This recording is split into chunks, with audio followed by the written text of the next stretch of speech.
¿Se debe o no cobrar por diagnosticar? Claro, por supuesto que se debe de cobrar. Ahí está la diferencia de la forma de diagnóstico entre Estados Unidos y Latinoamérica. En el diagnóstico no se puede hacer plata. ¿Cobramos por los 5 minutos que se tardó el trabajo o estamos cobrando por los años que me tardé en aprender a hacer esto en 5 minutos? ¿Has oído esa frase? Sí.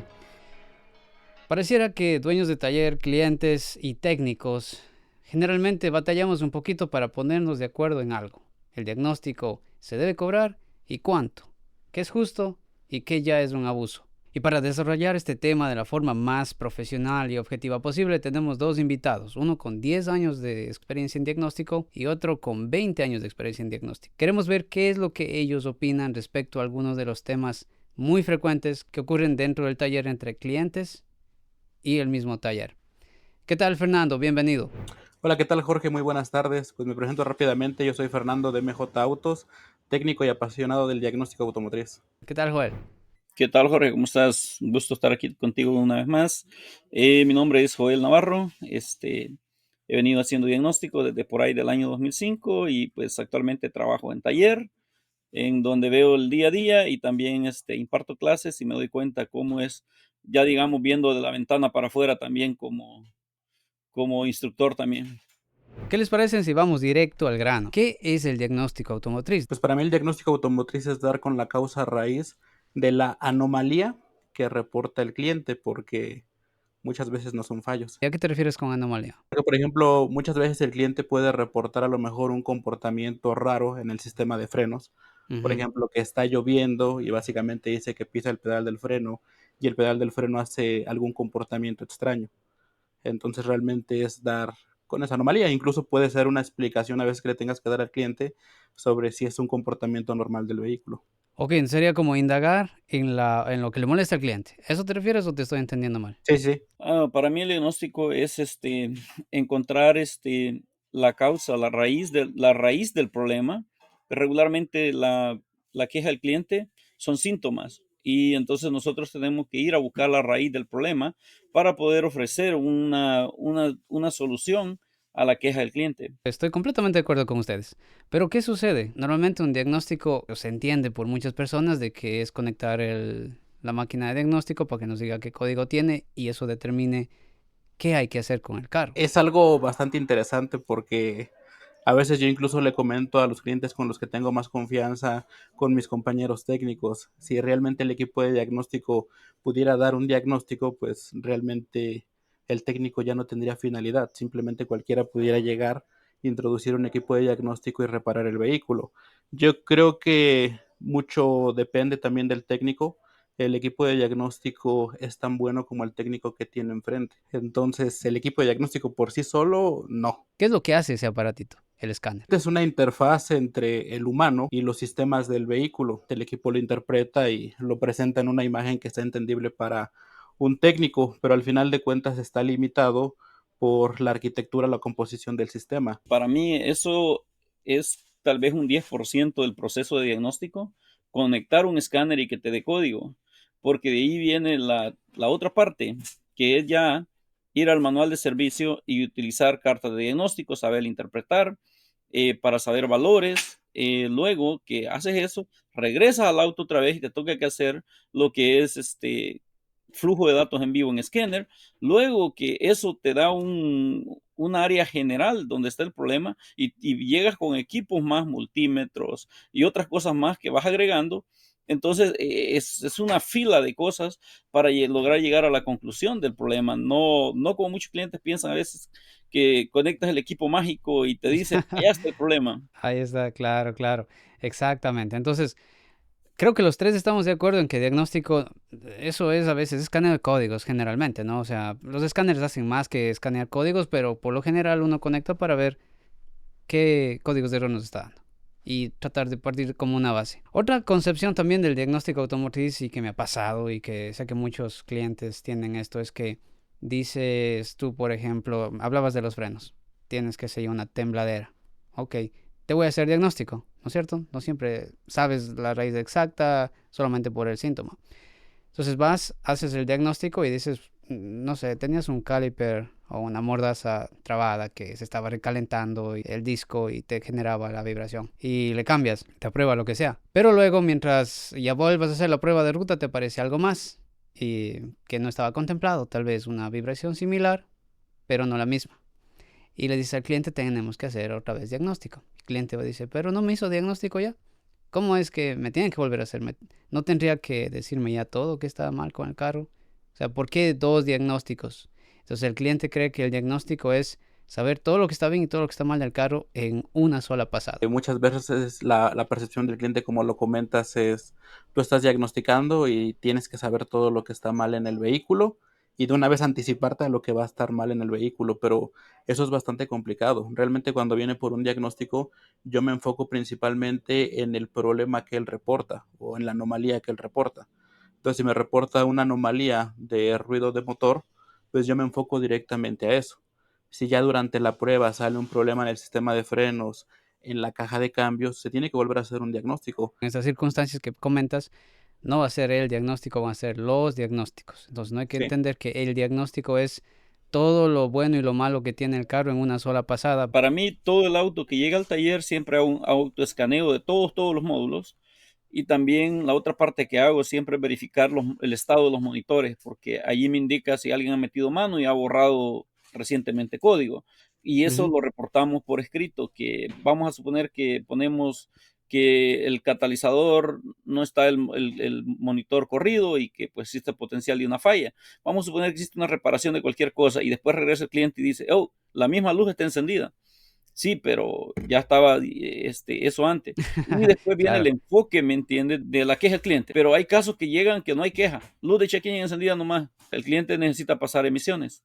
Entonces, el objetivo es hacer pasar las emisiones. Entonces, a ese punto, tienes que arreglar todo lo que está allí. Y de allí es donde viene separar en diagnóstico por sistema. Luz de check engine encendida. Para mí esa es una queja. ¿Tú por qué dices que no sería una queja eso? Regularmente es la queja que llega a veces al taller, pero sin síntomas de que el auto puesta que arranque, no es que pierda fuerza ni nada, no que a veces llega solo porque tú dices, ok, ¿cuál es el problema? Luz de check engine nomás encendida y necesito pasar emisiones, un ejemplo. Claro, claro. Entonces ya hemos hablado un poquito sobre qué hay que hacer para diagnosticar y realmente qué es un diagnóstico, ¿no es cierto? ¿Qué sí se promete y qué no se promete en un diagnóstico? Vamos a entrar al punto ya caliente. ¿Se debe o no cobrar por diagnosticar? Claro, por supuesto que se debe de cobrar. Se le invierte tiempo, se le invierte bastante en equipos de diagnóstico, multímetros, osciloscopios, escáneres. Entonces es bastante la inversión, el tiempo, el estudio, el conocimiento, pagar manuales, pagar plataformas. ¿Y cómo cobras, Fernando, esto? ¿Valores fijos por diagnóstico, por hora, por la herramienta que usaste? ¿Cómo le haces? Te va a depender mucho. Es que no se puede cobrar por hora porque digamos que no puedo decirle a un cliente que le voy a cobrar 3 horas por diagnosticar cuando a veces me termino tardando una semana, ¿no?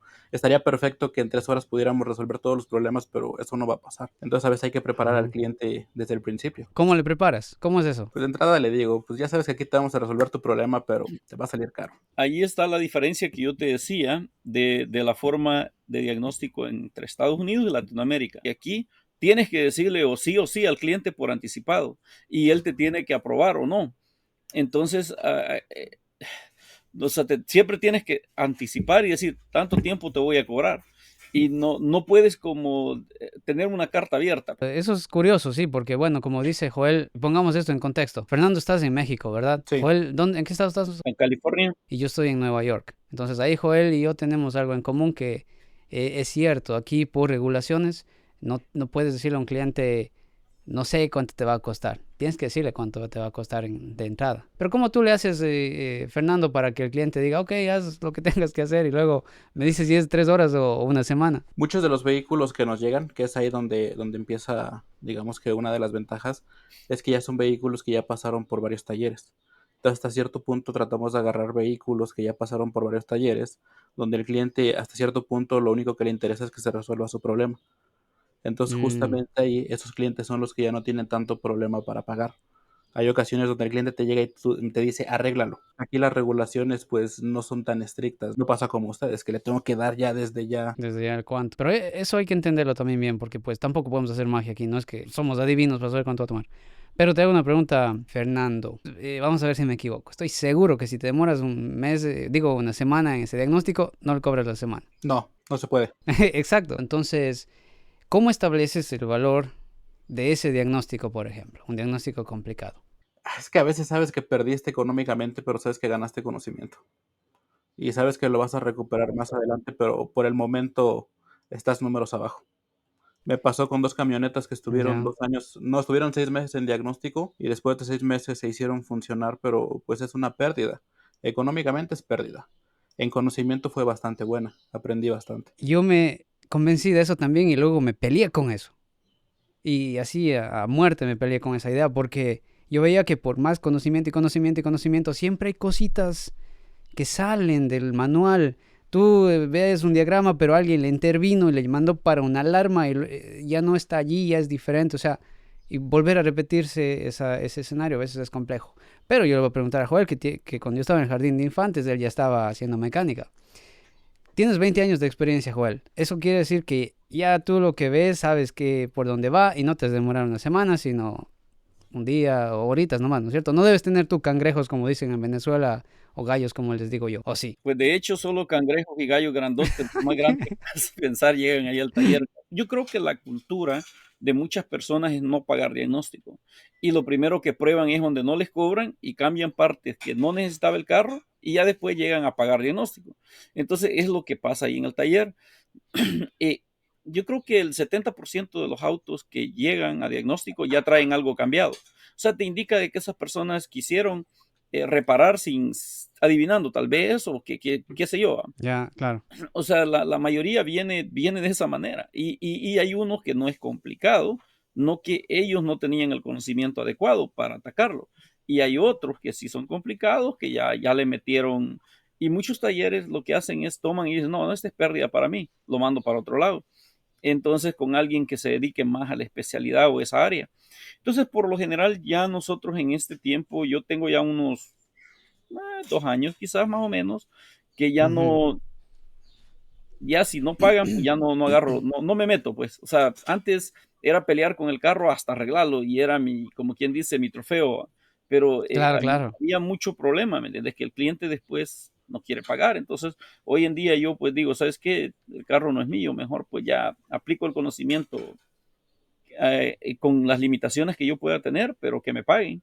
Entonces, en el taller sí hemos estado aplicando mucho eso y hemos cobrado por cada diagnóstico, pero sí te digo, tenemos equipo y conocimiento, entonces a veces hace la diferencia con otros porque vienes incorporando lo que es conocimiento, equipo, y conforme te metes mucho en la práctica de eso, lo vas a hacer más rápido que otro, pues, por la repetición que haces de eso, pues. Entonces, sí llegan mucho al taller así, y entre ellos, pues llegan unos ahí fáciles a veces, que no, pero es la minoría, no es la mayoría. Ahí, por ejemplo, yo también sí quiero estar bien de acuerdo en que la experiencia sí hace la gran diferencia, pero los cangrejos, los gallos, los problemas esos que te sacan canas verdes, nunca se van y no creo que se van a ir. Y yo estoy seguro que si pasamos 20 años más o 30 años más, va a salir nuevos carros, nuevas tecnologías, nuevos problemas. No sé si a ustedes les pase, pero a mi taller llega mucho problema intermitente. Seguro a ustedes no les pasa eso, ¿no? No, sí, también.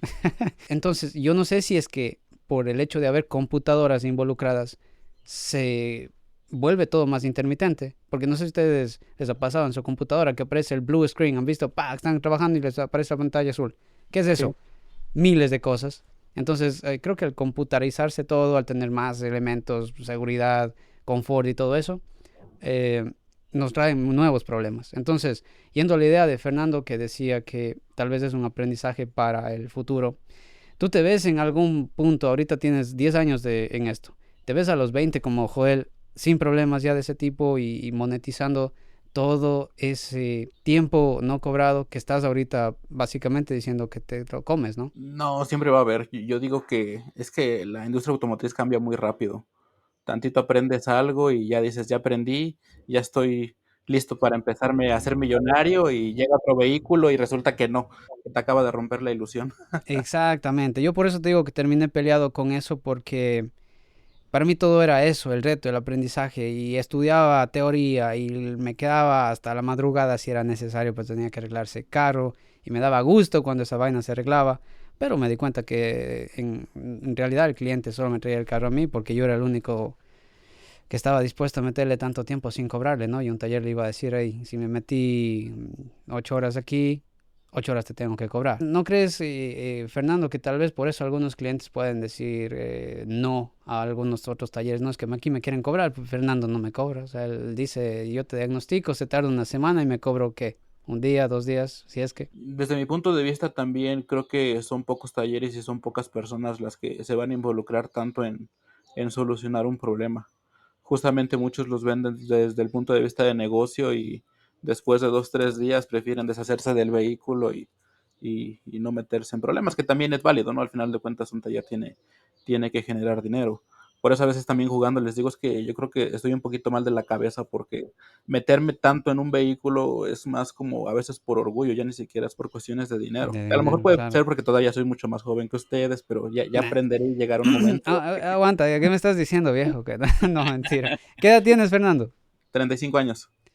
Te llevo uno. O espérate, no. Sí, creo que sí te llevo uno, te llevo uno. Ya perdí la cuenta. Ya. Siempre que estoy cerca del cumpleaños, no estoy seguro cuál es el siguiente que viene, pero sí, te llevo uno. Y Joel, ¿cuántos tienes vos? 46. Entonces sí, ahí están esos 20 años, ya te digo, ahí está representado. ¿Sabes, Fernando? A mí cuando me llegó el trancazo fue a los 5 años. A los 5 años dije, esta madre no va a ningún lado, pero no sé, quisiera conocer un poco más sobre, por ejemplo, tú trabajas dentro de un taller, pero como rentando el área, ¿verdad? Sí. Para ti mismo, tus propios trabajos. Aparte de ti, de tu salario, ¿hay alguna otra responsabilidad que tengas? A veces pago gente, sí, a veces pago ayudantes. Yo creo que lo que más invierto es en equipos, en licencias. Para que tú hagas rentable eso, las herramientas, todo lo que inviertes, que sabes que el escáner lo compras hoy, para el próximo año tienes que estarlo ya actualizando. Y la actualización a veces cuesta cientos de dólares, si es que no más. Y tú vas a tener que crecer. Toda esa inversión que estás haciendo, monetizarla y que no se te desperdicie por el paso del tiempo porque se vuelve obsoleto, atender más clientes. Pero ¿cómo le harías ahora para tú solito atender más clientes? Sería como difícil. Tendrías que avanzar ya tal vez a empleados, ¿verdad? A un taller y todo eso.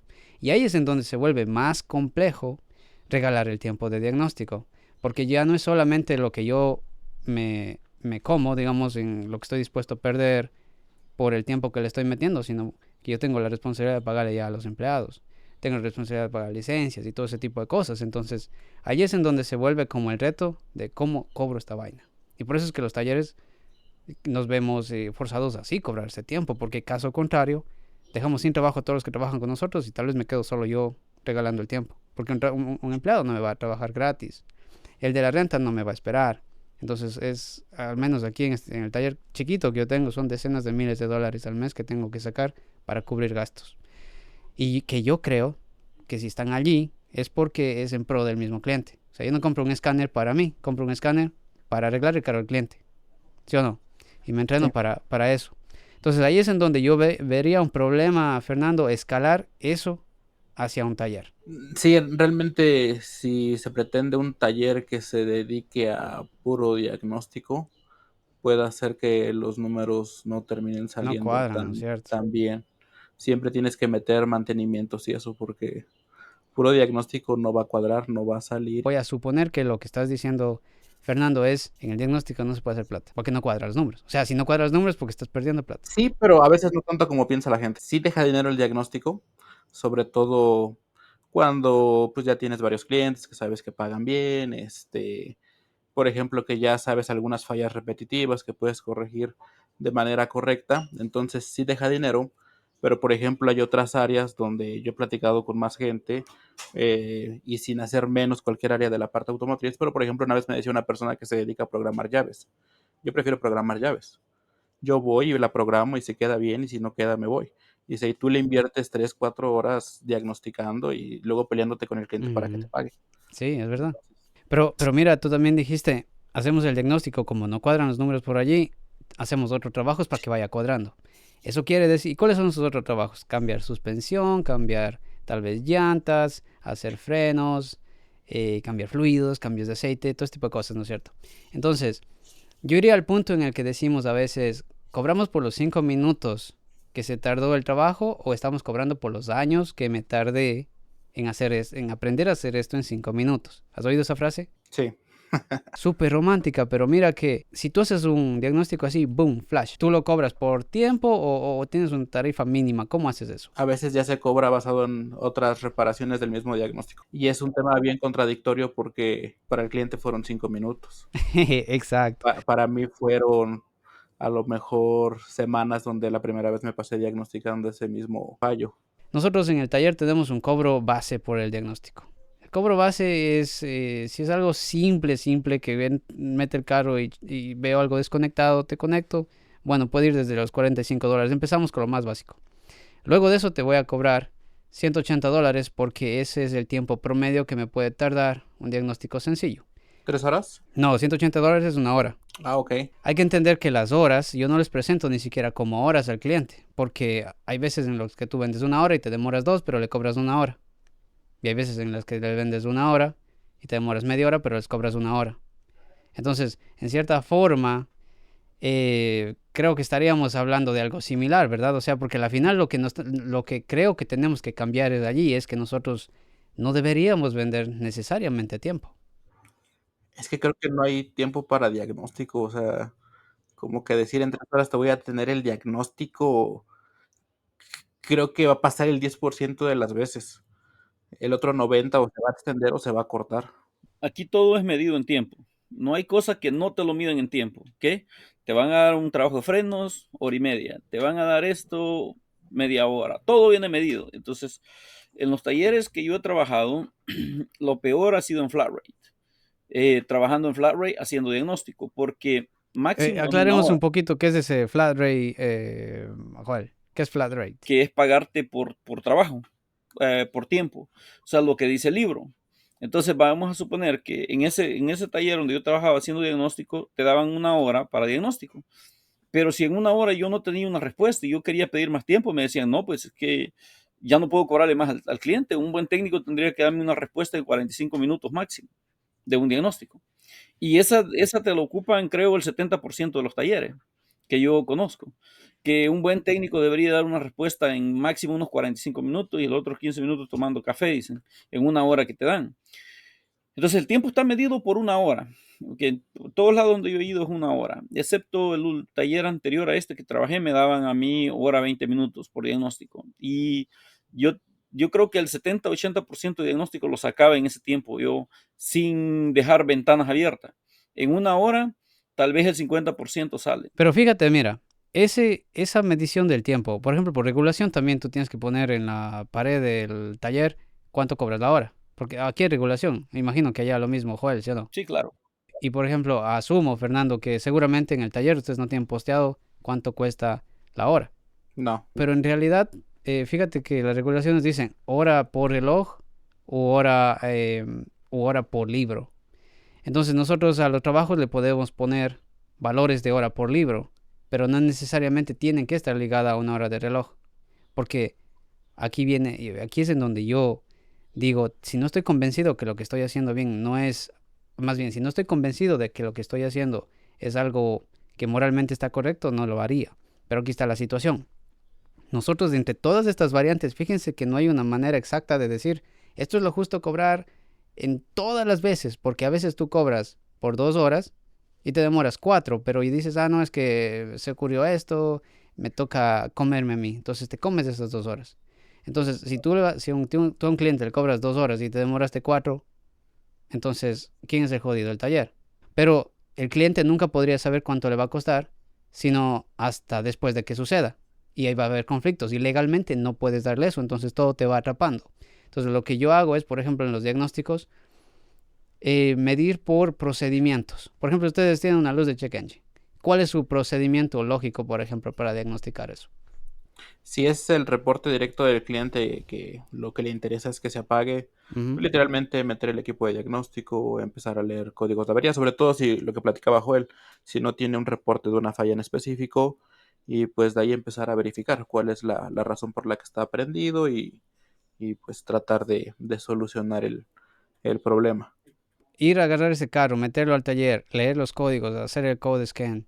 Luego de que tienes la lectura de códigos, tal vez haces lectura de datos en vivo o te vas y consultas servicios, boletines de servicio y cosas por el estilo. Yo eso les pongo como itemizado, como nombres. por ejemplo, escaneo y análisis de flujo de datos y le doy un valor en tiempo. ¿Cuánto nos podría tomar eso? Para empezar, no hasta el principio al final. Para empezar, yo diría que es lógico una media hora. Sí. Entonces le pongo 0.5 horas. Después de eso voy a hacer research, que es buscar si es necesario TSVs, cosas por el estilo, por esas fallas cuando es necesario. Buscar la teoría de operación de los códigos, por ejemplo. A veces no todos sabes exactamente en ese modelo cuándo se setea el código, cuáles son los parámetros. Otra media hora. Entonces ya le ponemos como valor de una hora. Entonces le digo, el valor de diagnóstico inicial, como mi hora es de 180, es de $180. Puede ser que me toma la hora, puede ser que me toma media hora, puede ser que me toma hora y media. Pero yo ya le presento para empezar eso. ¿Cómo le hago si hay más códigos y múltiples problemas? Bueno, yo con esa hora, que yo sé que es una hora, pero al cliente le digo son $180, partimos con cualquier cosa adicional si se necesitaría. Entonces yo medio como que allí he ido cambiando ese chip de dejar de hablar al cliente de horas porque le confundo. Sí le tienen que hablar de eso al cliente porque es la cantidad de tiempo que me dan a mí. Entonces, en el taller donde yo trabajo, antes tenían paquete de diagnóstico 1, 2 y 3. Teníamos el de los diésel que comenzaba en 300 y los europeos también. Y los otros en $200 que tenemos los que comenzamos.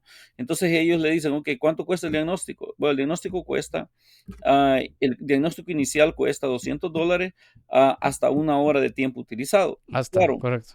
en ese tiempo, como tú dices, hay veces que yo me paso, hay veces que lo hago en menos, pero ya cuando va llegando a la hora es donde comienza ya tu fatiga, ¿me entiendes? Ya que no tienes nada para ofrecer a veces. No, no, o sea, Ya, ok.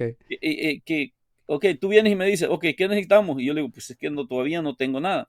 Entonces, los autos yo los trato, los diagnósticos diferentes, de acuerdo al tipo de auto, experiencia y todo este tipo de cosas. Te voy a hablar de un ejemplo de un auto reciente. Casi todo el tiempo yo llego, hago el autoescaneo y mi siguiente paso es boletín informativo, porque esos autos modernos, desde que salen enfermos y hay que buscar la medicina de esa manera. Pero si es un auto ya un poquito más viejo, siempre yo comienzo autoescaneo y todo eso. Vamos a suponer que tengo un código de MiFire, pero el auto no tiene MiFire en este momento. Entonces tú dices, bueno, este ocurrió en cierto momento. Entonces, ¿qué haces? O sea, ¿conectas osciloscopio una sola vez? ¿Haces con escáner o qué?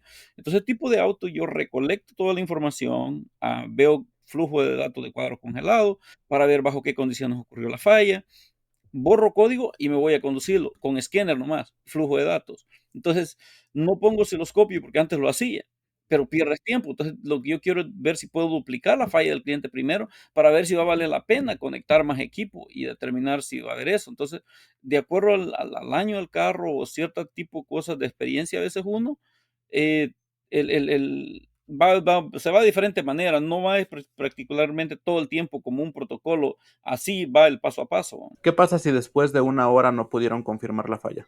O sea, llegó el vehículo y nunca falló y ya le invirtieron la hora. Aquí en el taller cobramos, no pudimos duplicar la falla. Porque aquí nos pasa bastante. O sea, a veces podemos probar un vehículo una semana y no falla. Y llega el cliente y falla. En la hora inicial le decimos al cliente, ok, entonces yo vengo y reporto que estos son los códigos que traía, la que es el cliente, que yo metí equipo, no dupliqué la falla, conducí, se acabó el tiempo. Y ahora vienen y te dicen ellos, ok, ¿y ahora qué hago? Entonces, él dice, ¿y ahora qué hacemos? Entonces le dice, lo que regularmente recomendamos en ese caso nosotros es decirle que se va a necesitar cobrar más diagnóstico, pero que regrese cuando la falla sea más frecuente. Entonces hay clientes que dicen, pero a veces el carro se me ha apagado caminando y yo tengo problemas en que es seguridad y puedo tener un accidente. Entonces uno dice, ok, Ujú. en ese caso, mira, basado en experiencia, te puedo recomendar esto, pero no garantiza reparación. Es que es inevitable y de hecho no es porque uno como técnico tome la decisión. De hecho, las mismas cartas de diagnóstico de muchos fabricantes te dice reemplace componente y la misma carta después continúa y te pregunta si ya reemplazaste ese componente que sigas haciendo más pruebas. Y si dice no, reemplaza. Y sobre todo cuando son fallas intermitentes, pues le dices al cliente, pues mira, basado en la experiencia, yo creo que es la unidad de mando del motor, pero pues no puedo ver la falla, no he confirmado la falla, dices que el vehículo se apaga, estos vehículos normalmente sufren, te recomiendo que cambies esto. Y es como lo dices, por sospecha. ¿Nos deberíamos sentir mal por eso? Yo no, porque te digo, los mismos fabricantes lo llegan a recomendar en las cartas de diagnóstico. Yo desde otro lado le veo que eso no tiene que ser un problema moral para nosotros. Porque Porque mira, como decía Joel, es un carro que está andando en la carretera y se apaga. ¿Qué pasa si un motor convencional se apaga? Tú te quedas sin frenos, a veces te quedas sin dirección, ¿no es cierto? Porque el booster ya no te sirve, la dirección se endura, si es eléctrica peor. Entonces, vos le vas a decir a ese cliente, ah, sí, anda nomás así y ya cuando se te apague regresas y si se accidenta. Entonces, no todos los escenarios da para eso, ¿no? Entonces, yo pienso que allí, haciendo mención hacia la seguridad, le dijéramos, esta es la opción, basado en la experiencia que tenemos, en los datos que tenemos, pero como no podemos confirmar, la falla ni siquiera está presente, no hay algo obvio, no se duplica, te recomendaríamos, por ejemplo, cambiar una bomba de gasolina o un relay que falle intermitentemente. Eh, Tenemos esa opción o esperar a que falle, pero es peligroso, y dejar que el cliente escoja. Entonces yo creo que a veces uno se toma atribuciones como técnico que no le corresponde, cuando debería ser siempre el cliente el que decida. Nosotros somos como los que le guiamos en la información, o sea, les damos la información y les guiamos en lo que nos pidan, pero ¿no les parece que a veces tomamos nosotros atribuciones por el cliente que no nos corresponden? Regularmente nosotros le damos las dos opciones. Al cliente, si le das opciones, siempre va a escoger una y hay veces la que más le conviene a él. Entonces, ¿me entiendes? Nosotros siempre le damos opciones en ese caso y le decimos, mira, aquí tienes dos opciones. Una, esperar que esta falla reocurra con más frecuencia para que lo traiga. Y la otra es que se puede hacer y cambiar partes en base a un como estadísticas que uno tiene de fallas, pero no garantiza que se va a reparar eso. Y te va a costar un dinero la parte y la mano de obra. Y si eso no arregla el auto, vas a seguir gastando más dinero. Entonces tú tomas la decisión. Entonces cuando el cliente dice, no, pues es que es seguridad y todo eso, sí, pero entiendes de que es posible que no te arregle la falla. Entonces dicen, sí, sí, sí entiendo. Entonces en el taller siempre ponen algo, el disclaimer que le llaman aquí, que tienes que poner, descargar tus responsabilidades en el cliente. Entonces viene y pones que se va a reemplazar la parte por petición del cliente. O sea, no como que tú no tomaste esa decisión. O sea, Claro, no le se diste debería. opciones a él y él tomó esa decisión. Entonces, y se pone por escrito. Todo eso queda por escrito, ¿no? Mira que bajo eso no está mal recomendar en un escenario de esos. ¿Dónde sí estaría mal, por ejemplo, reemplazar partes porque sí? Yo creo que porque no podemos o no nos da la gana de meterle tiempo al carro o diagnosticar, ¿no es cierto? No, y en muchos talleres llega a pasar, sin hacer revisiones, sin revisar cables, alimentaciones, nada de eso, y van directo a reemplazar el... Claro, eso es lo que la gente cree que es el diagnóstico. Y yo no dudo que algunos lo hagan así, pero yo, por ejemplo, tengo la idea, porque conozco a muchos técnicos, pues me he rodeado, ¿no? De muchos de ustedes. Y yo creo que la mayoría somos personas que queremos hacer bien, nos sacamos la madre para aprender esta cosa y en realidad ni siquiera nosotros estamos valorando bien lo que estamos haciendo. Yo creo que ese es el problema entre nosotros los técnicos, porque a veces nos sentimos culpables de tomar una decisión como esta, no cobrar el diagnóstico. O sea, me esforcé tanto, invertí tanto, págame el diagnóstico, pero tenemos miedo de cobrar. Yo creo que esos son los puntos que definitivamente dan la vuelta entre los técnicos y como el cliente nos percibe, creo que está el problema. Justo que hablábamos de que el cliente no entiende esto porque son muchas cosas. Imagínense nosotros medio nos enredamos, ¿cómo vamos a hacerle con un cliente? Pero yo les preguntaría a ustedes, ¿quién es el responsable de educar al cliente? Nosotros somos los responsables de aclararle cómo funciona, hacerle ver que, pues, que ahora tiene un vehículo híbrido, ya ni siquiera es de gasolina, no le puedo cobrar un diagnóstico normal, pues es algo completamente diferente, o con una red de 48 voltios. Es, es enseñarle al cliente y hacerlo darse cuenta que los vehículos ahora traen más tecnología y es más complicado diagnosticarlos y repararlos. ¿En qué carta de servicio vienen esas indicaciones para educar al cliente? No hay ninguna. Eso ya sale de la parte técnica. Por eso yo soy medio defensor también de que ya cuando nos abrimos un taller tenemos que irnos más allá de la parte técnica. Y eso de la educación al cliente para mí es clave. Yo estoy luchando en eso todos los días y todavía tengo problemas, pero creo que he mejorado bastante en eso. Y creo que más bien si tú eres técnico y lidias directamente con los clientes, necesitamos o necesitas aprender a transmitir claramente las ideas al cliente de la forma más simple posible y que él se ponga de tu lado y tú te pongas de su lado. Yo creo que ahí es la mejor relación que puede haber. Tienes que ser empático al final de cuentas. Yo a veces comprendo que pues el cliente pues lo que quiere es que su vehículo quede funcional, al final de cuentas es su medio de transporte, pues también lo que quiere es gastar lo justo y pues también me pongo de mi parte, o sea, yo pretendo repararte tu vehículo a la primera, pero a veces se sale de mis posibilidades porque hay que aceptar que por mejor técnico que seas no puedes resolverlo todo. Ahí tengo dos preguntas, Fernando. La primera es, ¿dónde está la línea en donde te preocupas por el cliente por empatía y en donde te preocupas por el taller, en este caso tu propio negocio? Bastante complicado y aunque suene muy cursi, a veces hasta los sentimientos entran, ¿eh? Cuando una persona de por favor revísame el vehículo, es que no queda, ya lo llevé y ya gasté. Y dices, bueno, le voy a invertir tiempo y es incluso dependiendo de lo sentimental que seas, yo creo que cada quien va a encontrar esa línea en un punto diferente. Puede haber alguien demasiado seco y yo vengo a hacer dinero y no me interesa lo que el cliente sienta. Te salen tanto, es tanto la reparación y se acabó. O sea, creo que depende mucho de la persona. ¿Cómo estás con ese corazoncito vos, Joel?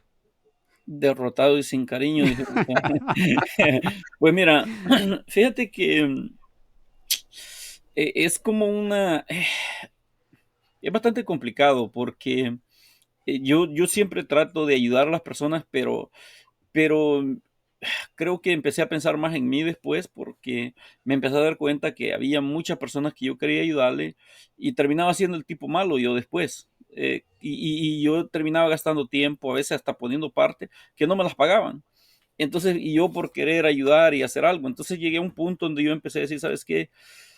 Ya, ya lo voy a ver más como un negocio y no tanto como una obra de caridad o algo así, pues, porque es muy complicado. Las personas, yo sí entiendo, necesitan su auto, necesitan todo eso, han pasado problemas, pero al final no valoraron algo que yo estaba haciendo más allá de negocio. O sea, porque a veces que tú puedes ser seco, como dice en el negocio, y hay veces que tú mezclas los sentimientos. No, pues esta persona pobrecita tiene esto, le voy a meter extra trabajo, le voy a meter esto, le voy a limpiar hasta esto, y terminas y te dice, ¿y por qué me estás cobrando tan caro?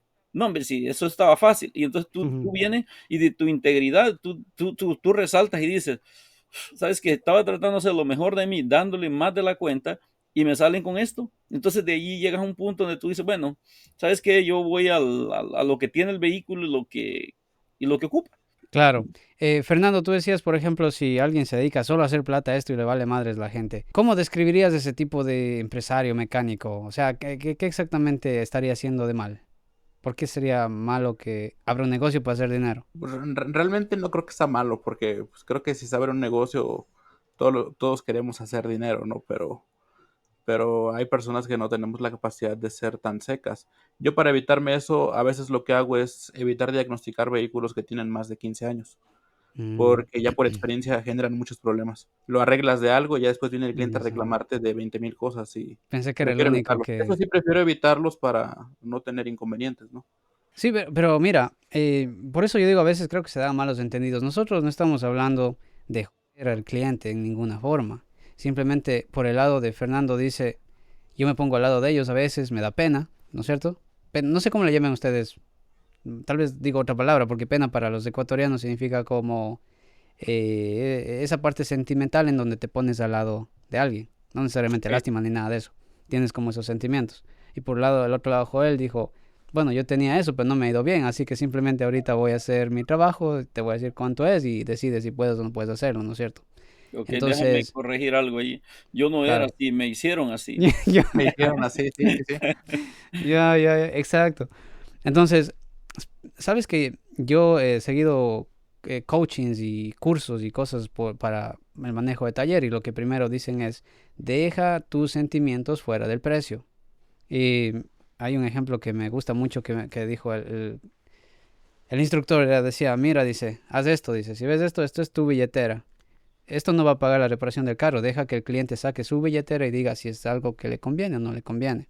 Entonces, como te digo, yo moralmente siempre he pensado que debo hacer las cosas bien, porque si yo no estoy convencido de que lo que le voy a recomendar a ese carro es lo que le recomendaría a mi mamá, a mi hermano, que también van para el taller, entonces no lo haría. Y en ese sentido, yo he llegado a entender que el carro es del cliente y los problemas que surjan en ese carro lo tiene que pagar el cliente.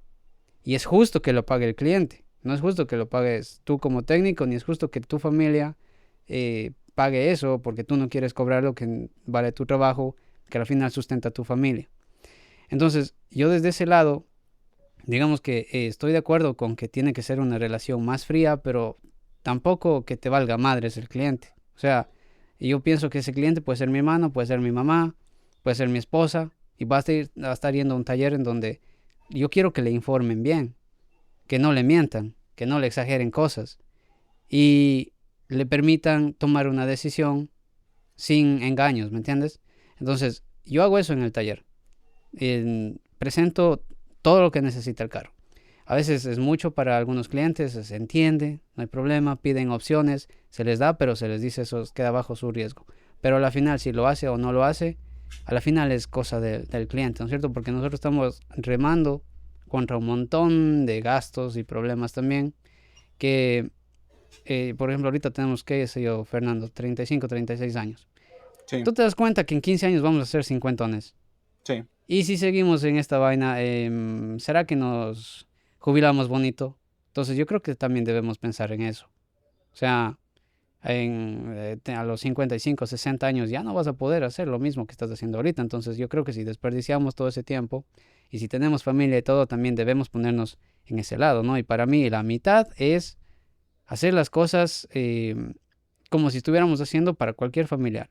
Lo que es, lo que no es, y que el cliente decida. Es bien complicado ser técnico. A veces el cliente tiene una percepción que es completamente errónea. O sea, no nos levantamos y decimos, ah, pues hoy quiero engañar al cliente o algo por el estilo, ¿no? O sea, no somos así, o la mayoría piensa que no somos así. A veces yo cuando me equivoco, creo que yo hasta siento feo porque me equivoqué, porque digo, ya le hice gastar al cliente, pero pues también los vehículos cada día son más complejos y es inevitable. Y te bota para atrás, claro. Y ¿sabes qué pienso yo también, para acotar allí? Es que a veces cuando yo quiero arreglar un carro y quiero que ese carro se arregle y ha pasado por tantos talleres, o eso dice el cliente, o él mismo cambiaría, no sé, pero yo quiero arreglar ese carro. Pero digo al cliente, oye, necesitamos meterle 3 horas de diagnóstico mínimo aquí, o hacer diferentes test para que sume como 3 horas. Entonces dice, no, no, es mucho dinero. Entonces y digo yo, entonces significa que para él, que es el dueño, que tiene el problema, es mucho dinero y para mí no, que tengo que meterle ese trabajo gratis, que ni siquiera es mi carro, no lo voy a manejar, no lo voy a disfrutar. Entonces en ese caso, peor todavía debería, creo yo, invertirle más tiempo a ese carro, porque ni al dueño le importa. ¿Sí me entiendes? Por orgullo, o sea, y eso está mal. O sea, yo lo veo desde creo que por eso no hago dinero, porque necesito quitar esa parte de Ya, orgullo, claro. de lo voy a reparar nada más por quererlo ver reparado, ¿no? Allí es donde vienen dos partes, mira. La parte de ser técnico y manejar un negocio. Porque hay personas que pueden ser muy buenos técnicos, pero malos negociantes. Y yo he visto muchos que no son buenos técnicos y son buenos negociantes. Tienen ingresos en sus talleres y no tienen gente que a veces ni sabe, son gente y mueven el negocio y gastan dinero. Y persona que quiere hacer bien las cosas y todo eso, no tiene ingreso porque a veces porque te embarcas mucho como yo quiero sacar a falla, quiero sacar a falla, quiero sacar a falla. Y al final es que no hayas límite. Y dices, ya solo esto voy a hacer. Y cuando vienes a ti, te fue, no, pero mejor esto también. Y cuando vienes es una cadena donde no hay el punto donde parar, ¿me entiendes?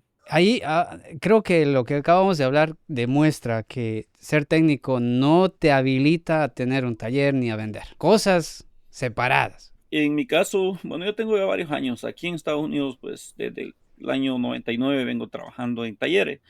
Y pues, aunque yo no soy dueño de taller, pero sí veo cómo funcionan los talleres y aparte yo todo el tiempo he hecho trabajo por mi cuenta afuera, que los manejo diferente que el taller.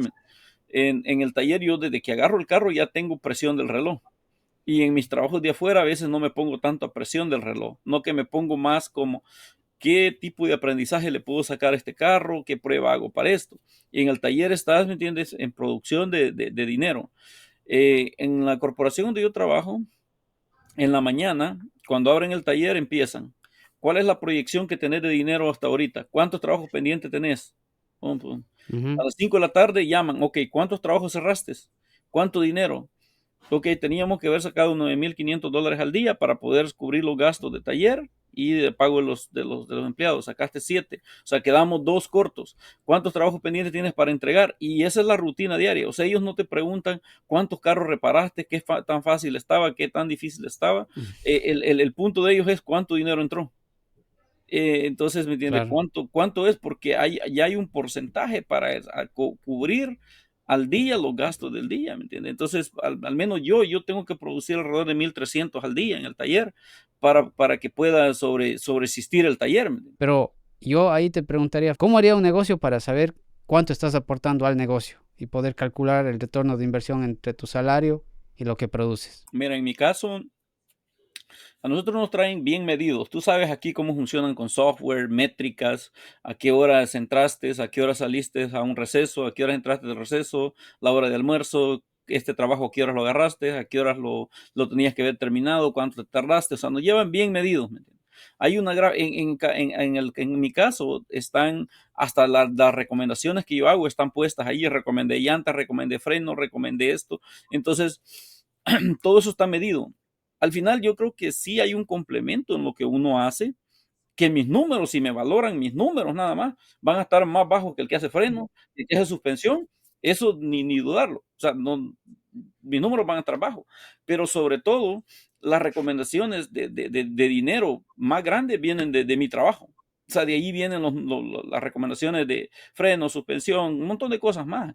Entonces, no es solo el diagnóstico de por sí, de la queja del cliente, no que es las recomendaciones que vienen a la parte de eso. Claro, de lo que ocupa el carro, porque como yo digo, yo reporto lo que tiene el auto. Y si me preguntas, hay gente que a veces llega y dice, los amortiguadores están botando, enséñamelo.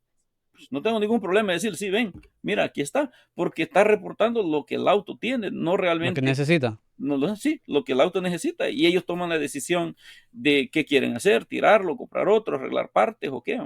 Tú sabes que lo que no se mide queda como para imaginar, no sé, o sea, por ejemplo, un mecánico que te saca llantas, frenos y todo eso, tú sabes cuántas horas te produjo, pero en el de diagnóstico no sabes cuánto realmente estará produciendo. O sea, ¿cómo mides eso? Entonces queda como a la imaginación. Y yo creo que ese es el reto de los talleres. Yo, por ejemplo, tengo ese mismo concepto con el que diagnostica en mi taller, porque los números de él son horrorosos. Entonces, ¿qué le tengo yo? Yo le tengo exigido la mitad de la producción que le exijo a un técnico regular, siempre y cuando saque los diagnósticos y se encargue de hacer las recomendaciones y el control de calidad. Entonces, y eso es porque también nos ponen difícil a los talleres, porque el mecánico que diagnostica, que es la bala revisando y resuelve problemas que no más no pueden resolver los otros, cobra más o menos en el taller, generalmente más. Vos igual vas a querer cobrar más, no vas a querer cobrar igual si solo hicieras frenos y esas cosas, ¿verdad? Sí, sí, pues de hecho yo gano más que todos los demás allí, ¿no? Exacto. Ahora resulta que el que más le pagamos es el que no podemos medirle cuánto nos produce como si le pudiéramos medir a un técnico. Entonces, ese también es otra batallita que creo que por eso en los talleres nos la ponen bien difícil, que es cobrar lo que cuesta mi diagnosticador al cliente también, por lo que hablábamos, porque el cliente es difícil mostrar ese valor. Cuando Fernando decías del diagnóstico que te sientes mal porque no hiciste un diagnóstico certero, ¿no es cierto? ¿A qué te refieres con diagnóstico certero? Aquí en Estados Unidos se oye mucho el arreglar bien a la primera vez. ¿Te refieres a eso? Sería eso, o sea, básicamente decirle al cliente esta es la falla, hay que cambiar esto y el vehículo queda funcional. Digamos, yo llego con un carro al taller y digo, mi carro vibra. Ahí vas y manejas ese carro y yo digo, sí, ahí está la vibración. Y cuando frenas, así, ok, me diagnosticas, arreglas los frenos, cambias los rotores, los discos doblados o les rectificas lo que tú hagas allá. Voy a la carretera y mi carro vibra. Y te digo, hey Fernando, mi carro sigue vibrando. Pero ahora resulta que el convertidor de par también está haciendo así. Y me arreglas el convertidor de par y te digo, hey Fernando, mi carro vibra. Pero ahora cuando acelero, los CV axles comienzan a vibrar. Entonces, para el cliente siempre a veces es el síntoma y punto. Y no distingue entre las condiciones, que si acelero, que si freno, que cuando voy en pendiente, que cuando voy en bajada. Tú te refieres a que si yo digo mi carro vibra y tiene todas esas condiciones que yo he encontrado varios y tengo documentados en video. Tú te sientes con la responsabilidad de decirle, tu carro vibra por todo el convertidor de par, por los ejes y por los frenos a la vez, y si no te sientes mal, o dices, esto está causando al menos parte de la vibración, ¿cómo le presentas eso?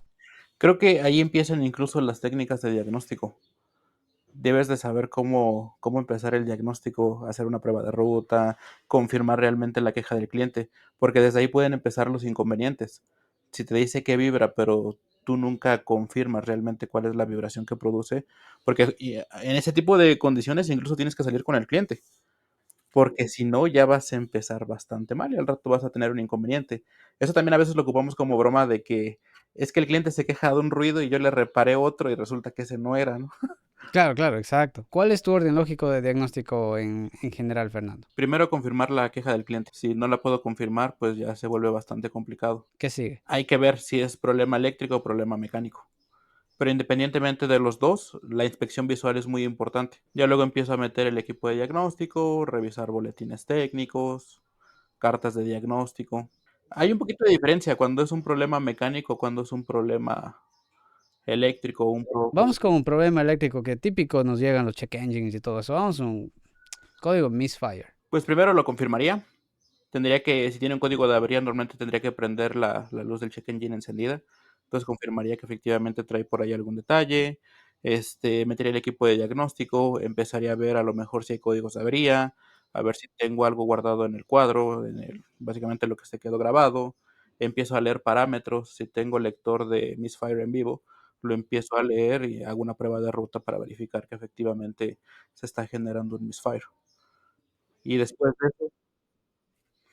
de eso, pues normalmente lo que te pide la carta de diagnósticos, empezar a intercambiar bobinas, empezar a intercambiar bujías, empezar a intercambiar inyectores. Si se confirma en ese momento, pues simplemente se reemplaza la pieza o las piezas. Si confirmo que el problema fue en una bujía, verifico el estado de todas en general y se recomienda el reemplazo de una vez de todas. Si se confirma que es una bobina, pues se solicita el reemplazo de la bobina. Es que ahí viene el detalle, ¿no? Que un misfire se puede generar por muchas razones. Cuando me refiero a un proceso, o sea, ¿tú te brincas algunos chequeos básicos o generalmente siempre tienes unas pruebas básicas? Por ejemplo, muchos dicen, siempre chequea el voltaje de batería, siempre mira, saca las bujías y míralas, chequea fusibles antes de empezar cualquier cosa si piensas que es algo eléctrico. ¿Tú vas por esos procesos o te brincas basado en la data que coges al principio? Ya depende un poquito de la experiencia, pero creo que también seguir las cartas de diagnóstico ayudan bastante. Ya para medio terminar el tema ese de cobrar los diagnósticos, ir y revisar las cartas de diagnóstico de los fabricantes. A veces, por ejemplo, nosotros pagamos Identifix, Oldara, todos esos softwares que te dan Sí, sí. información de fallas confirmadas y todo eso. Sacar diagramas eléctricos, informarte de la teoría de operación de un sistema, porque tú sabes que el código se genera por cómo fue diseñada la computadora, accedió a ciertos parámetros y te prende algo. Todo eso, uno no lo tiene en la cabeza, ¿o sí? No, No, ¿verdad? Entonces tienen que ir a averiguar. ¿Tú ya cobras el diagnóstico allí o empieza después de que te has informado bien de eso a contar lo que te demoras? es parte del diagnóstico. Pero no sería que el cliente está ahí pagando porque tú no sabes y tienes ahorita que ponerte a estudiar para saber cómo funciona ese carro. Hay bien otra cosa interesante que a veces nos critican demasiado los técnicos, ¿no? En redes sociales y nos llaman cambiapiezas y que no sabes y eso, pero es que ningún técnico lo puede saber todo. Técnico que diga yo lo sé todo de cualquier vehículo, que lo demuestre y le damos el premio que quiera. Le apostamos lo que sea, ¿sí o no? Porque vos sabes que eso no es cierto. ¿Quieres hacer viral un video? Pon un error que cometiste en las redes sociales y vas a ver comentarios, pero te tiran, pero pum, pum, pum, por todos lados. O No sea, les diga eso a las editoras que a ellas les encanta sacar mis cagadas y sí, así pasa. Y es parte de diagnosticar, o sea, no puedes saberlo todo. De hecho, yo tengo un dicho bastante interesante que básicamente un técnico bueno no es el que lo sabe todo, sino que sabe dónde está la información, sabe en qué momento utilizarla y sabe interpretarla. Sí, sí, yo estoy totalmente de acuerdo con eso, pero ve, fíjate que como al final fue algo facilito, igual te van a dar palo, ¿no es cierto? Entonces, yo creo que siempre es importante informar al cliente, determinar si es el adecuado, trabajar con él, empatizar con él, porque él va a empatizar contigo, porque es el cliente adecuado. Y yo creo que ahí tenemos mayor posibilidad de éxito. Joel, ¿cuál es tu proceso de diagnóstico? mira, hay muchos, depende del sistema. Vamos a hablar un sistema evaporativo, un ejemplo. En un sistema evaporativo yo tengo la misma base en cualquier carro. sea, no importa la marca, no ando viendo, nomás veo el código y la rutina de prueba es la misma sin importar la marca del carro. ¿Ok? Entonces ya tengo un parámetro. O sea, si yo tengo un código de fuga, llega un cliente y dice, ok, tiene fuga de sistema operativo. Una de las primeras cosas que yo veo es el que te mide el tanque para ver si recientemente le echó gas, que está casi lleno. Y otra parte, ya después de eso, digamos que está bajo o lo que sea, no te da una referencia. Me voy al tanque y empiezo con la mano, pero sin aplicarle fuerza, no que sin resistencia, a ver si dejó flojo el tapón, pero suave, suave, suave, a ver si lo dejo flojo. ¿Ok? Esa es la siguiente. Ok, vamos a decir que el tapón estaba bien. Ok, ahora digo yo, ahora voy a hacerle una prueba de fuga a todo el sistema. Entonces desconecto el solenoide de purga y pruebo el solenoide de purga y de ahí meto y sello todo el sistema. Quiero saber si todo el sistema, primero, la fundación del sistema está bueno, no hay fuga. Y si no hay fugas y pruebo a veces el sistema, y te voy a decir la verdad, porque esto no le gusta hablarlos mucho porque dicen, es que no, estás adivinando. Okay. Después de eso, digamos, el sistema estaba sellado, no tengo fuga mecánica, el tapón me pasó la prueba.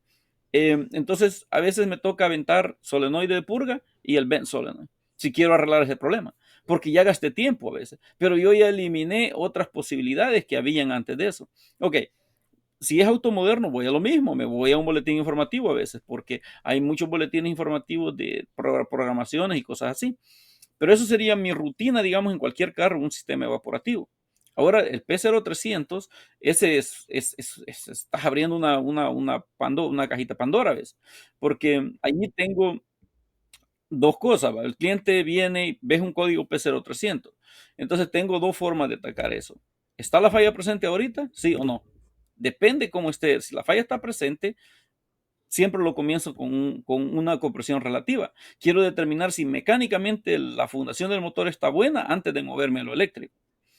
Y depende del diseño del carro. Los autos europeos son muy fáciles, casi todos arriba traen las bobinas, le pegas un jalón y la cambias de lado. Entonces, si veo constante el misfire en un cilindro 3, un cambio, intercambio en componente.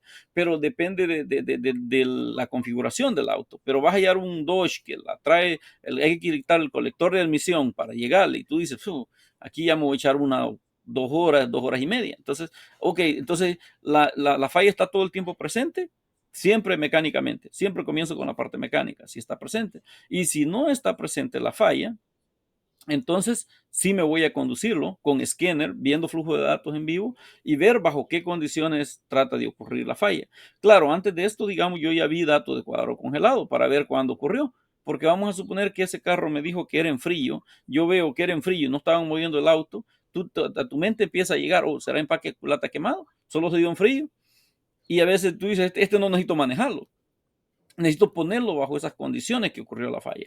Entonces, si es un misfire que no está presente, lo manejo, lo conduzco al auto y quiero ver si puedo duplicar la falla. Hay veces que antes de irme a eso borro código, porque quiero saber, correr monitores y ver qué pasa. Y ya cuando regreso, la falla no se pudo duplicar. Ok, pero si tenía dirección que era en un cilindro en específico, el 3, digamos, y hay acceso a la bujía, voy y la quito, pero no trato de quitarla primero, trato de ver si puedo duplicar la caja la queja del cliente antes de ir a tocar el componente. A veces defienden muchos el hecho de que si vas a las bases, hubieras empezado por la bujía antes de estar poniendo escáner y tanta vaina y manejando y todo. Y encontraste la bujía. O sea, ¿por qué no te fuiste directo a la bujía? Si es una base, un fundamento. Porque fíjate, mira, así me llegó un carro, el carro jalonea, tironea. Ok, está bien. Y yo me voy y lo siento, y sientes un tironeo. Vas a suponer que la bujía estaba gastada, pero ¿cómo sabes si ese era o no era el problema? Entonces vienes y la pones. Pero el torque converter, el problema era el torque converter, el que estaba haciendo que te hiciera esa vibración, porque se siente igual que un misfire. Pero no tenías código de transmisión. Entonces, no, es que la bujía la necesitaba, sí la necesitaba, pero no arregló el problema. Entonces, primero trato de. A veces me han dicho a mí personas en videos que he puesto, como un día del sistema de válvulas variables era uno. Entonces, yo no le eché aceite antes de conducir el auto, no que yo quería duplicar la que es el cliente primero. Y me dice uno ahí, no, es que lo primero que haces es echarle aceite antes de manejar. Y le digo, ok, digamos que sí, le echo aceite y lo voy a manejar y la que es el cliente ya no la puedo duplicar. El carro llegó a mí así, sin aceite, como venía. Entonces, yo quiero duplicar la queja del cliente primero antes de hacer algo para ver si lo que yo hizo una diferencia a cómo llegó el auto. Porque si nos ponemos a tocar cosas primero, arreglas el problema a veces, pero ¿y cómo cobras? A veces no sabes si lo arreglaste o no lo arreglaste. Eso, es que ¿qué no garantía? sabes. Ujú. ¿Y Claro, cómo garantizas algo? exacto. Y a veces sabes que Fernando, no sé si te ha pasado, pero a veces es llegar a ver si está apretada la batería. Ese movimiento chiquito arregló ese pinche problema, él hizo más Sí, intermitente. y ya, se quitó. Se jodió. Entonces yo soy de la idea, incluso yo no toco nada. Trato de no tocar absolutamente nada, puro análisis y todo. Pero ¿no sienten ustedes que a veces la experiencia les juega chueco y les bota de algunas cosas tal vez más sencillas de revisar? Pasa algo bien interesante. Creo que mientras más técnico eres, como que la misma falla la ves en muchos diferentes escenarios. Entonces, sí, sería bueno a veces ir directo al fallo, pero sí se tiene que llevar un procedimiento para poder garantizar que se va a resolver. Pero ¿cómo vas a ir? O sea, ¿se puede ir siempre directo al fallo? ¿Cómo? Ni que fuéramos brujos. Que adivinar. Exacto. Y lo malo es que si algún cliente llegó hasta aquí, eso que están pidiendo en realidad no existe. Nadie puede ir directo a la falla. ¿Ustedes en qué confiaran más? ¿En alguien que sigue unos procedimientos porque sí? ¿O el man que tiene todo eso en la cabeza, experiencia y máquina, que está buscando por dónde es la mejor ruta a seguir ese caso? Claro que siempre considerando lo más sencillo primero, ¿no? Porque a veces uno se olvida de eso también, pero sí uno cranea la ruta en base a toda esa experiencia y eso es lo valioso, por ejemplo, de un técnico. Eso es lo que puede a veces hacer la diferencia, a veces, entre que te demores una hora para determinar algo y te demores un día entero o nunca porque no tienes todo eso detrás, toda esa experiencia. Entonces yo creo que los tres estamos de acuerdo que tenemos que duplicar la falla del cliente, estar seguros que es lo que el cliente siente o manifiesta y la mejor ruta se arma en base a toda la información que tenemos en nuestro haber, en la experiencia y los equipos que contamos y todo eso. Por ejemplo, Joel, ¿has visto tú en los Hondas que dice tapa de gasolina floja y es la Porsche? En muchos autos, en Ford, en muchos te dice que tapa de combustible floja, pero la estrategia del ingeniero es que supuestamente después que vio que hubo cambio en la aguja de combustible, hizo una prueba de fuga y determinó en ese momento, entonces interpretó como que, oh, que le acaban de echar combustible, dejaron floja la tapadera. Y es bueno porque llegan mucho con tapaderas nuevas al taller, ¿me entiendes? Pero ya logran aprender que no solo porque ahí dice que es la tapadera. En esos casos, la válvula de purga, ¿cómo vas a probar el flujo? Porque al final esa falla cuando hay como el duty cycle chiquito y el flujo no es el esperado por la computadora. Ahí no hay forma, o sea, ahí tienes que mandar la válvula, ¿no? Por experiencia. O sea, a veces se pegan porque por un momento trabajan bien, dependiendo de la temperatura y Ujú. eso, y después Intermitente. ya se quedaron pegadas o se quedó entreabierta y a veces entra un poquito la experiencia y dices, ok, pues vamos a reemplazar el componente por experiencia. Exacto. Y yo, por ejemplo, yo no le veo nada de malo, pero si tú dices o sea, si tú dices eso así públicamente, sin contexto, la gente cree que ya eso es el cambio de piezas. Y ahora dime, Jorge, ¿qué haces?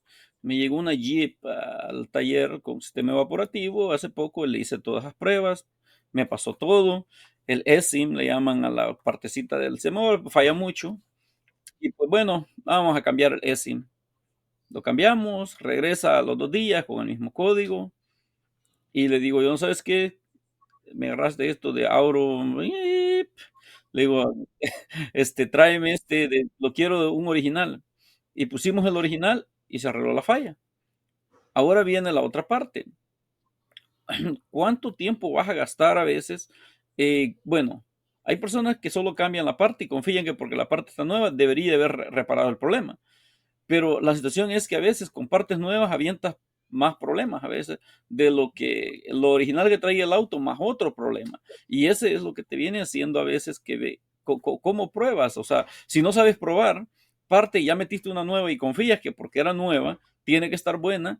Ese es el otro problema en estos días que contamos mucho en los talleres nosotros ahí. Entonces, mira que tú también eres Fernando de los que cuando se puede verificar, se verifica primero siempre. Sí, debo de verificar. Ahora, hablábamos de CP0300, Misfire, pucha, yo creo que es de los más comunes que llegan a los talleres. Vos sabes que hay diferentes causas, y sobre todo si hablamos de check engine. El cliente dice check engine encendido, encontraste el P0300 o el 2 o el 3 o lo que sea. arreglaste la bujía, las válvulas, lo que sea que haya necesitado ese carro, y te vuelve a dar el mismo código, pero por causas diferentes. Entonces, tú, digamos, consideras que ahí no hiciste un buen trabajo, o cómo haces esa interacción ahora con el cliente para explicarle que tiene el mismo código, que tiene la misma luz, pero la causa es otra, y que no crea que le cambiaste algo que no necesitaba. Lo que pasa es que él simplemente ve el testigo. Entonces, normalmente cuando ven el testigo, interpretan que el testigo solamente se prende por una situación. Pero, por ejemplo, puedes entregar un vehículo bien y nos ha pasado en algunas ocasiones. A lo mejor arreglas todo bien y de repente se va el vehículo y vuelve a regresar con el check engine encendido, ya sin fallar el vehículo, pero por ejemplo ahora se prendió por la eficiencia del convertidor catalítico. Pero el cliente asume que es lo mismo. No, pero vamos a suponer que ese auto te llegó con un P0300, verificaste las bujías estaban gastadas, recomendaste bujías cables y lo pusiste y ahora sigue siempre con el P0300, o sea, con el mismo código, con el mismo síntoma, digamos, con la justificación, ¿me entiendes? Por cómo lo hiciste y por qué no arregló el problema. ¿Me Entonces, claro, no sería certero allí. Allá habría que explicarle la teoría al cliente, ¿no? Porque la teoría es bastante interesante, que realmente el monitoreo se hace hasta cierto punto de manera indirecta. Lo que se verifica es la rotación del cigüeñal y la velocidad. Entonces, hasta un problema mecánico, por ejemplo, un volante doble masa en mal estado, pues puede provocar algo como eso. Y a veces un código P0300 se puede hacer sufrir más de lo que uno pudiera llegar a Uf, imaginar. sí, No tienen idea de lo que un código P300 puede hacerte sufrir. sí. ¿Sabes qué? Ahora que dices eso, imagínate que ese mismo cliente te dice a ti, Fernando, no sabes qué, usted no sabe lo que está haciendo, yo me voy de aquí, y se va a otro taller.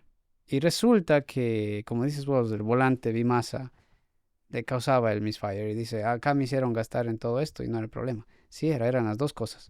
Entonces, eso a mí lo que yo aprendí es que uno no puede, no debería, que cuando recibe un carro decir, le hicieron gastar en vano. ¿Cómo sabes? Prueba que no necesitaba lo otro.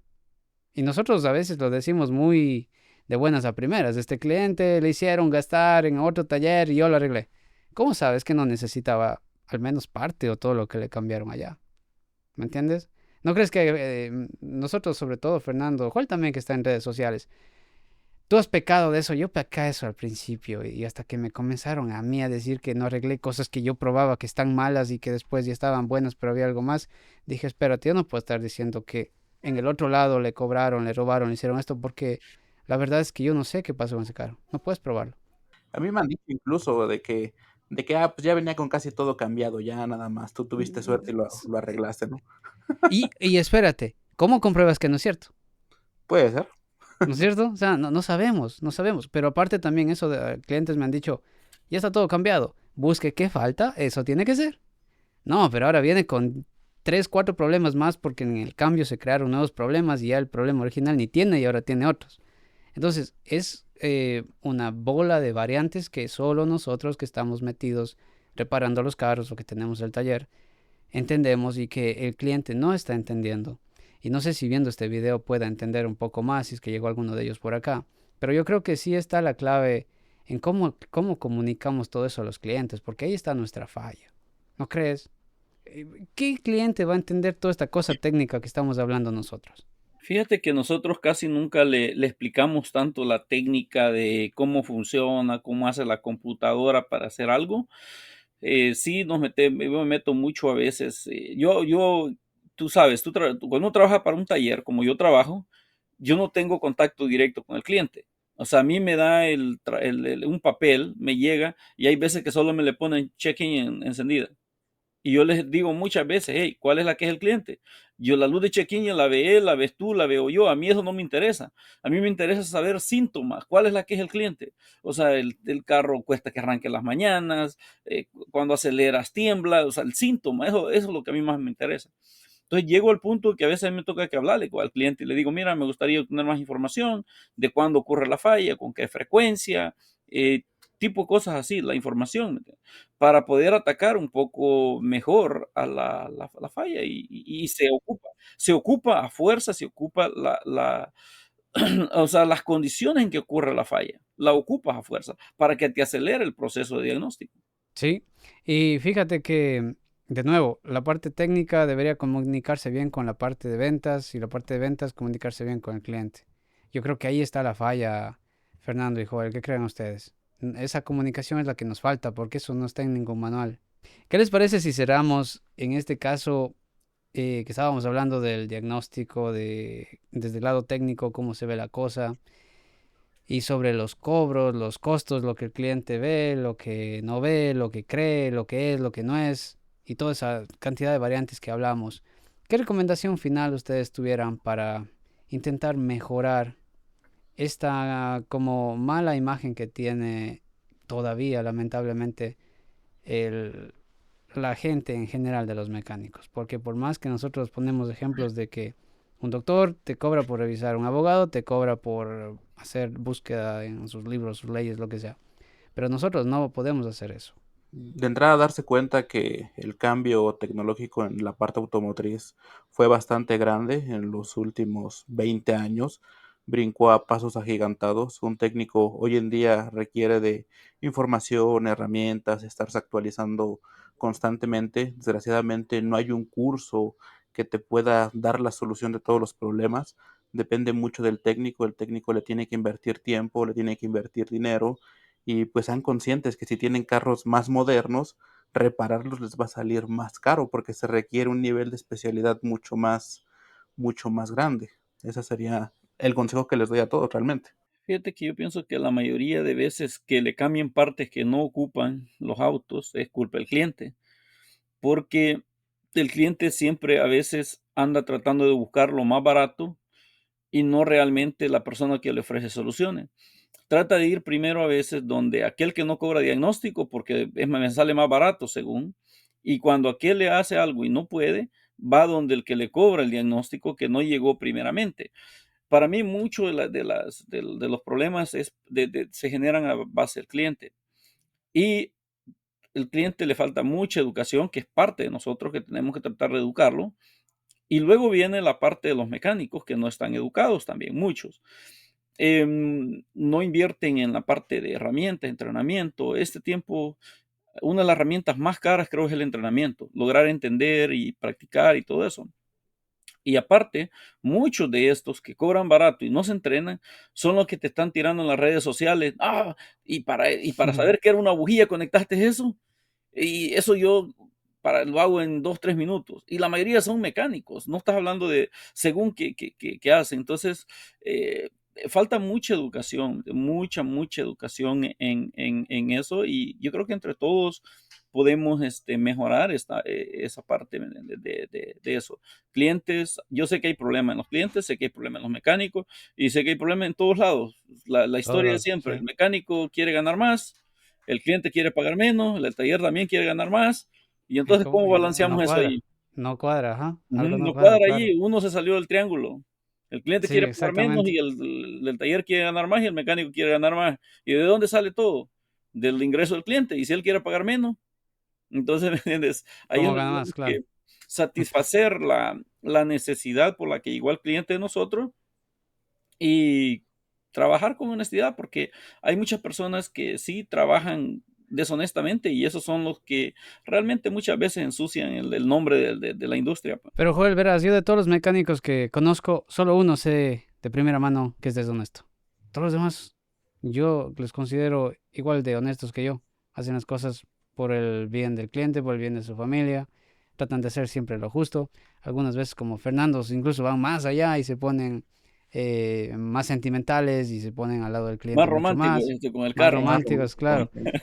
Entonces, yo no sé por qué pasa esto. O sea, no creo que hayan más mecánicos malos, o sea, que los malos sean más, no creo. Lo que creo es que hay una desinformación, una confusión y malos entendidos. Yo creo que tal vez, fíjate, mecánicos, tal vez en la industria que realmente son deshonestos, tal vez podría ser algún porcentaje de un 10%, puedo pensar yo. Pero cae en la misma balanza de los deshonestos los que no tienen entrenamiento. O sea que tal vez podría ser a veces un 50 o más por ciento. Entonces la gente, para el ojo del cliente, tú no resolviste un problema y no sabes lo que hace o eres deshonesto. Aunque a veces no puede ser que sea deshonesto, no que tal vez no tiene entrenamiento. Pero al final termina en que no resolvió el problema Y al final cayó en esa categoría. Sí, pero verás con lo que dices. Digamos, estás distinguiendo lo que es alguien deshonesto que a propósito hace algo mal, otro en cambio que es incapaz, ¿no? Que quiere hacerlo bien, pero lo hace mal. Pero, ¿qué tal lo que viene más acá? Que tú lo haces bien, pero el cliente lo percibe mal, como los ejemplos del misfire, de los problemas que persisten, pero no porque no hayas hecho bien tu trabajo, porque diagnosticaste algo que contribuye a la falla, pero hay más. Entonces, ahí yo creo que allí sí podemos hacer mucho, que es en cómo comunicar mejor esto. Y lo que yo suelo hacer siempre es setear expectativas, eso es lo mejor que he aprendido.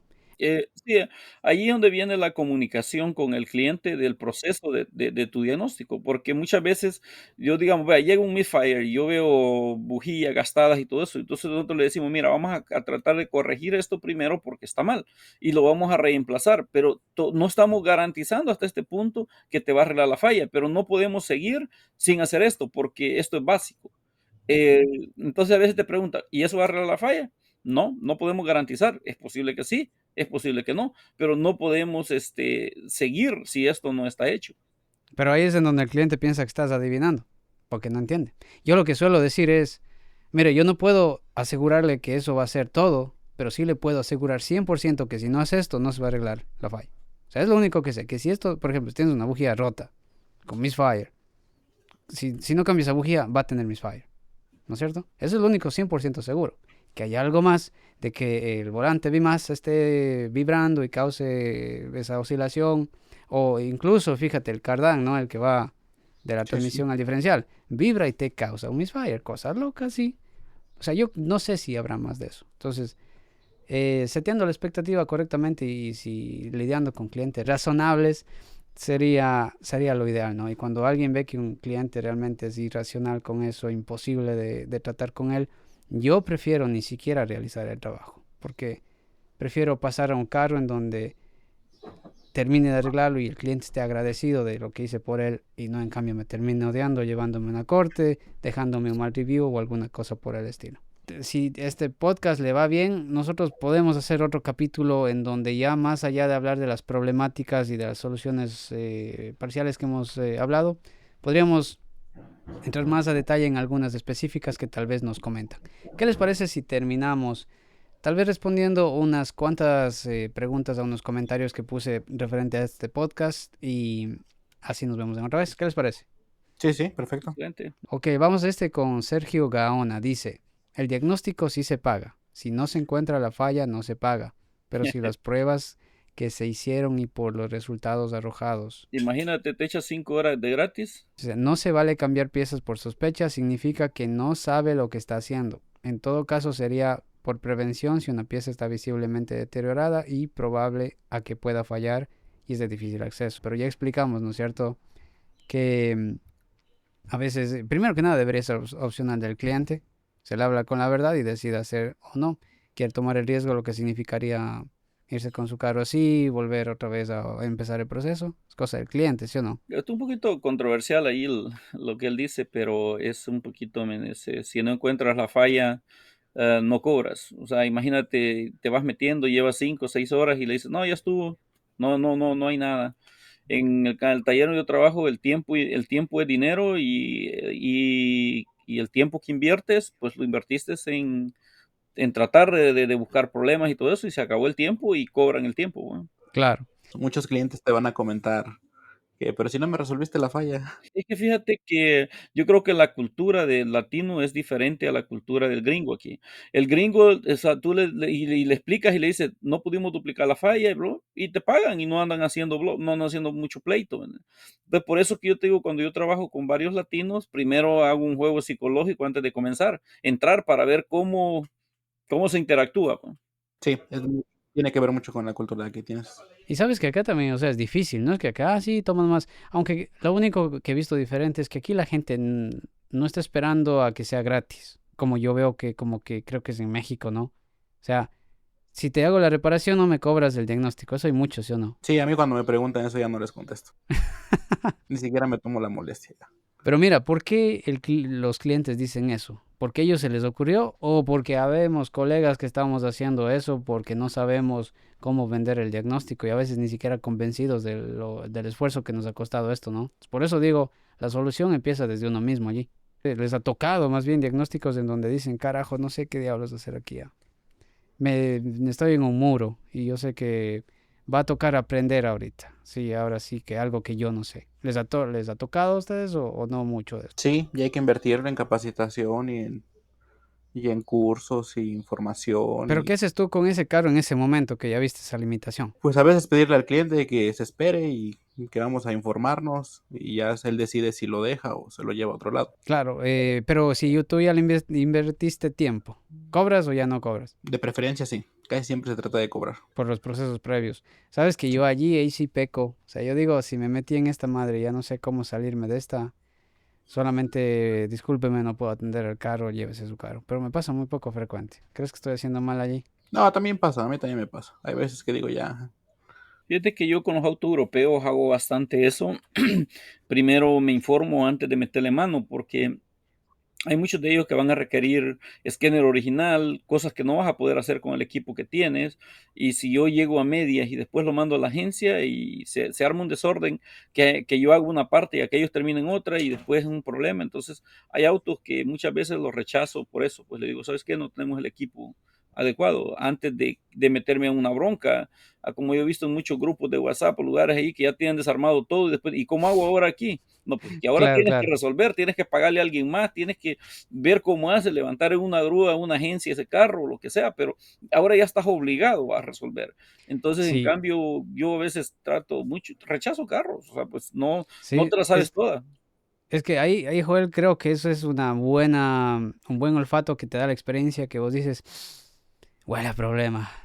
Y tengo sí. que estar seguro si me quiero meter en esta madre o no. Y cuando el cliente está problemático, no, discúlpeme, no le puedo ayudar. A mí eso me pasa con los vehículos que llegan con los arneses, todo el cable ya demasiado reparado, Ujú. parchado. Sí, a veces lo veo y mejor no. Pasa. Claro, y te digo, o sea, vos decías Fernando al inicio de que hay clientes que ya hicieron de todo y no lo arreglaron y dicen, ¿sabe qué? Usted arregle mi punto. Pero hay otros que te dicen, verá, ya que ya gasté demasiado, no tengo mucho presupuesto. Es peor todavía, o sea, ¿cómo te vas a hacer cargo de ese desmadre? Sí, ¿No sí, es sí. cierto? Ese comentario me llama la atención, el de abajo, ¿no? El de William. Sí, es que a veces no es que uno quiera hacer mal el diagnóstico, cada día las cosas son más complejas. Lo que quisiera es facturar dinero y reparar los carros, pero es muy común que siempre nos digan mal diagnóstico, mal reparado. Es que ¿Sabes qué es peor, pero Fernando? Que vaya a otro taller y diga, mal mecánico el que te hizo, den yo para hacerte bien. ¿No crees? Nos estamos sí, echando tierra a nosotros mismos y no tenemos evidencia que el otro man haya hecho mal. Siempre. A veces, tal vez sí. ¿Y qué tal a veces donde el cliente llega y te miente? Yo vi recién un caso entre unos ahí compañeros también que tienen redes sociales, que uno sale exponiendo que ha reparado mal el motor y han puesto pistones usados, y sale al que donde fue y dijo, oye, los pistones me trajo el dueño, me trajo el cliente, le dije, él no quiso. Entonces, a veces yo creo que nos ponen como perros ahí a pelear entre nosotros mismos, y eso también nos afecta como industria. Entonces, Joel, Fernando, muchísimas gracias. En realidad se pasó rapidísimo. No sé cuánto vaya a terminar este video durando cuando lo publiquemos, pero espero que las personas, tanto clientes, dueños de taller, técnicos, hayan sacado algo positivo de nuestras experiencias, ¿no? Que aquí sumando entre los tres, acá con el Sensei Joel ya tenemos 40 años de experiencia casi en lidiar con tanto desmadre y en muchas de las cosas estamos bastante sincronizados. Y a la final, para mí, o sea, aunque aquí sí suene cursi, para mí a la final es disfrutar el paso de lo que es nuestra existencia y disfrutando hacer lo que hacemos todos los días. muchas gracias a todos por su atención y pues nunca dejen de aprender. En esto siempre hay que estar estudiando, es una de las preguntas que mucho me hacen. Pues hay que estar estudiando todos los días, capacitándose. La capacitación es muy importante hoy en día y lo más importante es que tengan la mente abierta y nunca dejen de aprender si realmente se quieren dedicar a los carros. Saludos a todos. Bueno, quiero despedirme aquí de todos ustedes y decirle que hay muchos que dicen que ya tienen toda la experiencia, que ya saben todo. El que cree que ya sabe todo ya dejó de aprender, ya se limitó, porque nunca vamos a dejar de aprender. es súper importante seguirse capacitando porque la industria se mueve, rola, mueve, y si nosotros nos quedamos atrás, no. Es más, aunque estudie uno no logra llegar al nivel, pero al menos intentamos lo más que se puede. Y gracias por haber acompañado en este live, tanto a ti, Fernando, como a ti, Jorge. Muchas gracias. Gracias a ustedes, compañeros. Nos vemos en otra.